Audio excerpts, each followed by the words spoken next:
First off, I'd like to give all praises, glory, and honor to Yahweh, Bahashem, Yahweh Shai, Bahashem Rakakwadash. Double honors to those apostles and elders from Great Millstone who teach and rule well. A lot of respect to you brothers out there on the highways and byways preaching this truth around the four corners of the earth. And salutations to the hopeful elect that you guys may be sealed soon. And with that, this your brother Dawab from the branch of GMS here in Chicago. Coming right back at you with a little lesson. And I was going to do a response to the brother Matazawanya. He did a lesson on this guy at Christian Mims. It says, you are joking for saying we are not the Israelite. The Lord going to destroy you. So I'm going to sit up here and let part of this play, and I'm going to get a few scriptures on it. But you're going to have a lot of clowns, man, coming in, scoffing, talking shit, man, not understanding the scriptures, and he definitely one of them fools, So I'm going to sit up here and let this play, and I'm going to sit up here and grab a few scriptures. So I'm going to play maybe about 2 minutes, 2.5 minutes, and then get some scriptures. So here we go. All right, shalom, shalom. Real Hebrew Israelite coming week in, week out to prophesy the downfall of America into society. I want to start out giving all praises and glory and honor to Yahweh, Ba'ashem Yahushua, Ba'ashem Rakakadash. Double honors to apostles and elders and GMS and brothers that sincerely doing this work. And a few sisters that are listening and learning and being obedient to their husbands. This the brother Matazawa Yunya, aka Mataz, and I'm coming back with another quick video. And basically, man, to cut this madness, this young little retarded dumb demon, on, man. And how about Shemel Shah about to get rid of 2/3 of Israel, man. I'm about to let this play. Give me 1 second. All right, I'm about to let this play. Many black Hebrew Israelites make the claim that the transatlantic slave trade was a direct fulfillment of the prophesied curses in Deuteronomy 28. But the details within that chapter creates a huge problem for the Hebrew Israelites' argument. Deuteronomy 28:68 tells us this: the Lord will return Israel to Egypt in ships. They will offer themselves to their enemies as slaves. No one will buy them. But within the transatlantic slave trade, there were large numbers of people being bought and sold. So that doesn't really work with that prophecy. Also, the text names Egypt, a real place tied to Israel's history, which you can try to make the argument that Egypt simply just means being in bondage or slavery. It can work, but this is what completely destroys the Hebrew Israelites' argument. Verse 36 tells us that a king will be taken into slavery with his people into a land that their fathers had never seen. But we know that there was no African king taken into slavery along with his people. But we do know of a king who was taken into exile. Israel's ancient king Jehoiakim was taken into the Babylonian exile along with his people. That matches with the text. Also in verse 49, it describes a nation striking fast like an eagle. That's a fast military invasion, not some almost 400-year trade system. Black Hebrew Israelites use Deuteronomy 28 as like their main source to show that they are the true Israel, that blacks, Native Americans, and Hispanics were the real Israelites, but that's completely false. And Deuteronomy 28 itself completely destroys the black Hebrew Israelite argument. Many black Hebrew So I'm going to end it right there. So, you know what? Now I'm going to sit up here and grab a few scriptures on it. And this is just a fool. He's talking about, and we're not black, man. We're not black. We're brown. And white people are not white. They're red. So that's first and foremost. Get that out your mind. We keep saying that. We get tired of you motherfuckers keep using that social construct to label us. It's a negative social construct. Quit using it. You're not black. Take a look at yourself. You're brown. You're milk chocolate, dark chocolate, you're caramel, you're almond colored, your paper bag color, you're honey coated. Use something else, man. And you're not as intelligent as you think you are. Silly fool. With that being said, let's go to a few of the scriptures he just brought up. I got Deuteronomy chapter 28 on deck here. So let's go to Deuteronomy 28. Actually, you know what? Before we go to Deuteronomy 28, let's go here first. Let's go here. Let's go to Proverbs first. And I hope you get this message. It's Proverbs 3:5. It says, trust in the Lord with all thine heart, and lean not unto thy own understanding. See, you lean into your own understanding, Christian Mims, and you're going to be destroyed, man. So you got a lot of scoffers coming in this time, man, and yourself, you part of them. People going to listen to you, and guess what? That blood is going to be on your hand, because here it is, you giving out false doctrine.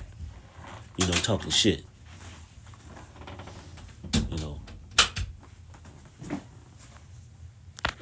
What's going on, man? I got another brother in here. This Hey, Michael Warrior, shalom to you, brothers and sisters on, watching this video. So he coming to join me, man. So going back into the lesson, man. This guy gonna get destroyed, man, for talking shit. Mr. Christian Mims. So and Salakia brothers, So I'm gonna go back to Deuteronomy real quick. This is Deuteronomy 28, and I'm gonna go down to the point that he made. This is Deuteronomy 28 and 68. He said, "And the Lord shall bring thee into Egypt again with ships, by the way whereof I spake unto thee. Thou shalt see it no more again, and there ye shall be sold unto your enemies for bondmen and bondwomen, and no man shall buy you." See he's looking at the context. If you look at what the first part said, it says, "Thou shalt see it no more again, and there ye shall be sold unto your enemies." Sold unto your enemies. So that right there stood up here and said, we already about to be sold into your enemies for bondmen and bondwomen. It says, and no man shall buy you. When you put that into context, we're not going to get out of slavery. No one's going to be able to get us out of slavery. You know how someone could come and buy you out of slavery? No one's going to do that. The Lord is going to get us out of slavery. We're going to serve captivity over here. That's what that means. If you look at both sentences, you will sit up here and see that one is saying that we're going to get sold. The other one saying is that we're not going to get out of slavery. We're not going to be bought out of slavery. We got to wait for the Lord to deliver us.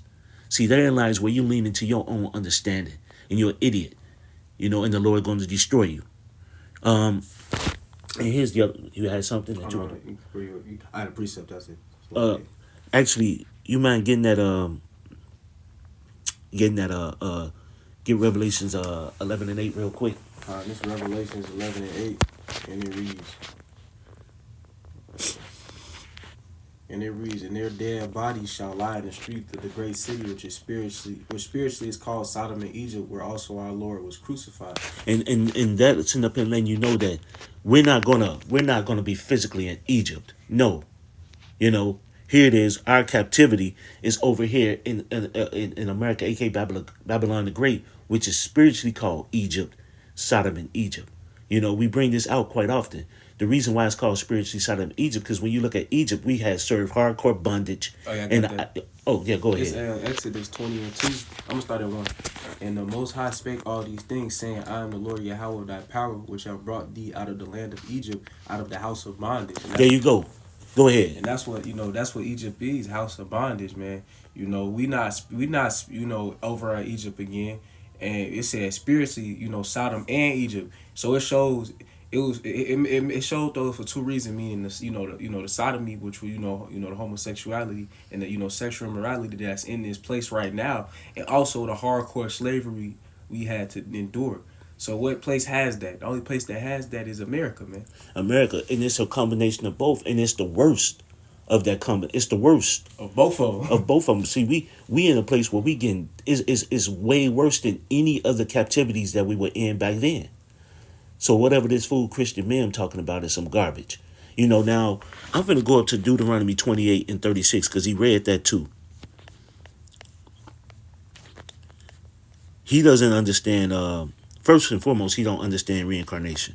So this is Deuteronomy 28 and 36. It says, the Lord shall bring thee and thy king, which thou shalt set over thee, unto a nation which neither thou nor thy fathers have known, and there shalt thou serve other gods, wood and stone. That's America, aka Babylon the Great. We didn't know, we send up here idol worship. But this is not something that we knew our fathers dealt with. Now we over here serving all sorts of shit. Shoes is gods, four-armed women, goddamn dogs and animals that these motherfuckers worship, But the point is, it said up here and said that the Lord shall bring thee and thy king, which thou shalt set over thee. And what was his point? It says thy king. He said up in first and foremost, we're not African. That's the other thing he said. Africans are different. They are a different nation of people. They come from the line of Ham. We come from the line of Shem. Hamites were from the line of Ham. Those are your Africans. We're from the line of Shem. First and foremost, just get that out the way. And the king that is talking about is King David. King David. You know, you don't know, understand reincarnation. He said he's going to set us over here with our king, and we're going to be placed in a nation because of reincarnation.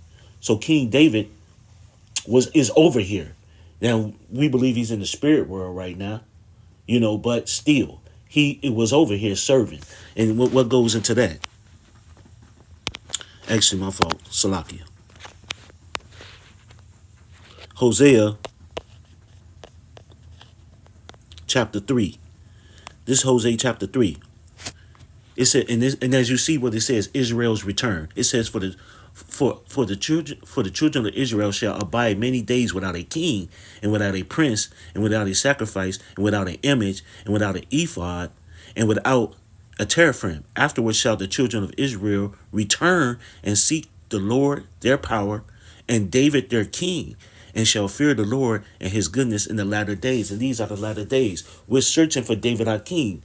David our king. And if I'm not, and the apostle believe it was what? King Mashah is King David. You know? And with that, hey, if they strongly believe it, hey, brothers, hey, you know what? Me coming into this truth and being new into this truth, you know, I've been in for about 6 years. Hey, you know what? Hey, you know, whether you believe it or not, we searching for our king, and that's the other thing that people got to understand. And who's our king? King David.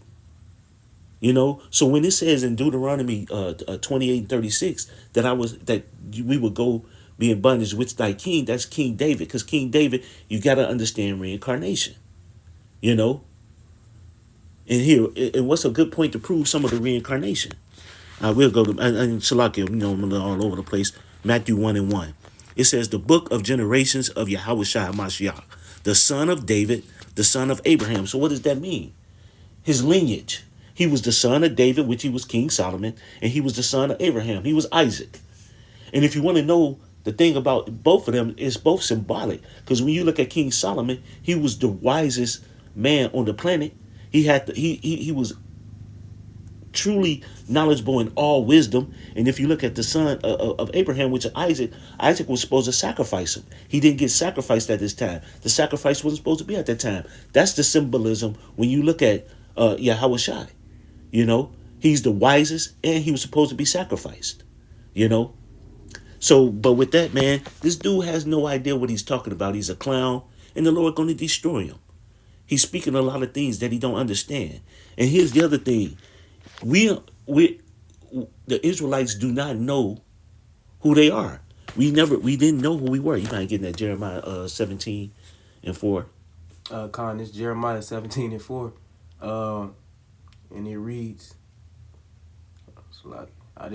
this Jeremiah 17:4, and thou even thyself shalt discontinue from thine heritage that I gave thee, and I will cause thee to serve thy enemies in the land which thou knowest not, for ye have kindled and fire in my anger, which shall burn forever. And there you go. He said we're going to be in a land where we don't even know who we were. This is the only captivity where we didn't know we were Israelites. Point blank, period. This is the only captivity where we didn't know we were Israelites. You know? So what is this guy talking about, man? This guy is all over the place, man, talking nonsense and have no understanding of the scriptures. And the Lord is going to kill him. Get rid of him. Go to Baruch real quick. Baruch chapter 2. Go down, I want to say around 29, 30. You can read from whatever that point is. It says, read the one above stiff-necked people. It might be 28, 29. And then read all the way down. You know, I'll stop you if it needs to. Alright, Con, this is Baruch chapter 2 and verse 29. If ye will not hear my voice, There you go, yeah, go ahead. surely this very great multitude shall be turned into a small number among the nations where I will scatter thee. For I knew that they would not hear me, because it is a stiff-necked people. But in the land of their captivities, they shall remember themselves. This go well with Deuteronomy 28. You know, we were scattered amongst the nations. But the main nation that we were set up here and chastised by was Esau, Edom, the Edomites. Go ahead. It's verse 31. And shall know that I am the Lord, their power, for I will give them an heart and ears to hear. And they shall praise me in the land of their captivity and think upon my name. And who's praising him in the land of the captivity and thinking upon the Lord's name? Y'all call him Yahweh, Yahshua, Yahuwah, Jehovah, Jehovah. Y'all call him, that's not his name. His name is Yahweh. That's the Lord's name, who you ignorantly call God. The name of his son is Yahweh Shai, who y'all ignorantly call Jesus. Yahweh means he is. Yahweh Shai means he delivers or he saves. Go ahead. Verse 33, and return from their stiff neck and from their wicked deeds, for they shall remember the way of their fathers, which sinned before the Lord. And I will bring them again into the land which I promised with an oath unto their fathers, Abraham, Isaac, and Jacob, and they shall be lords of it, and I will increase them, and they shall not be diminished. And I will make an everlasting covenant with them to be their power, and they shall be my people, and I will no more drive my people of Israel out of the land that I have given them. There you go. You don't need to, what anymore. So this also debunks them fake people over there, because the Lord said he's going to put us in that land. Not yourself. You ain't going to do it yourself. You ain't going to sign no papers and just take it. No, the Lord said he's going to put us back in that land. So what the hell is you talking about, man? First and foremost, this totally erases them fake motherfuckers that's over there in Jerusalem right now, because the Lord said he's going to put us over there. And it's totally sit up here and show you that we're going to remember ourselves in the land of captivity, and the Lord is going to sit up here and bring us back. He's going to be the one that's going to redeem us, buy us back. But he ain't going to buy us. He's going to sit up here and destroy the motherfuckers who took us, and put us back where we belong. So when you look at that word, where no man will buy you, that means no man is going to come and save you. You got to sit up here and understand the text of that word. Actually, could you go to that Deuteronomy in the blue letter and look up where it says no man will buy you? Because I want to see what it says real quick.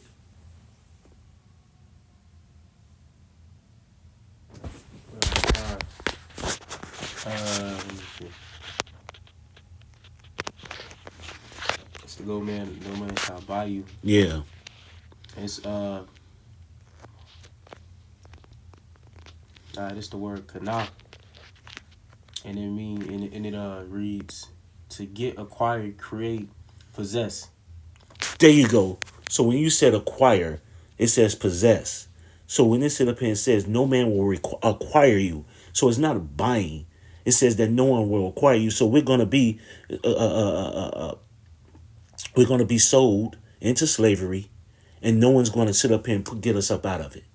That's pretty much what it's saying, So and that's another thing. You got you young guys coming around here sitting up here thinking you scholars and know stuff, man. You got to learn first, man. You got men that's been in this truth for a long time, man. Shut the hell up and learn to listen. That's what you got 2 ears for and one mouth. Do twice as much listening, man. See, you sitting up here leaning to your own understanding, you're going to be destroyed, Mr. Mims or Christian Mims or whatever you are. You're going to be destroyed, man. So you better get your young ass in order and get yourself straight, man, for the Lord to destroy you. That goes into, is it Titus?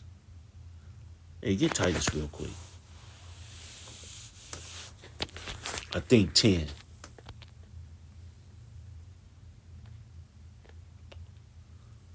Titus 1 and 10. This is Titus 1 and 10. For there are many unruly and vain talkers and deceivers, especially they of the circumcision, whose mouths must be stopped, who subvert whole houses, teaching things which they ought not, for filthy lucre's sake. And there you go. And even though, whether you know you're an Israelite or not, I don't know. I don't care. That's between you and the Lord. All we care for is the elect. Now, if you part of the elect, that's a beautiful thing. But in our eyes, man, if you keep doing the things you're doing, the Lord going to smoke you. But teaching things that you ought not, man, the Lord is going to put a stop to that, man, pretty soon. Talking that shit and teaching this garbage. The Lord is going to destroy your ass, And here's another point that I want to sit up here and bring up, too. And when you look up the American bird, what is the United States bird? It says, here it is. What is the United States bird? It's the bald eagle. So when you look at Deuteronomy 28, it sits up here and says, I'm going to bring a nation that flies quickly as the eagle. That's with speed. Whose bird is the eagle? America, a.k.a. Babylon the Great. So, man, learn how to, look, just shut up, man. If you're going to learn anything, quit trying to read the scriptures. Quit trying to sit up here and get on YouTube and talk shit. Sit down, put down that shit and learn and listen. So with that, we're going to give all praises, glory, and honor to Yahweh, Ba'ashem, Yahweh Shai, Ba'ashem, Rakakwadash. Double understood to those apostles and elders from Great Millstone who teach and rule well. A lot of respect to you brothers out there on the highways and byways, preaching the truth around the four corners of the earth. And salutations to the hopeful elect that you guys may be sealed sooner. With that, we always say stay prayed up, brothers. Pray for each other because we almost up out of here. So with that, I'd like to say Kwam Yasharella and a Bob a Ball. Shalom. And Shalom.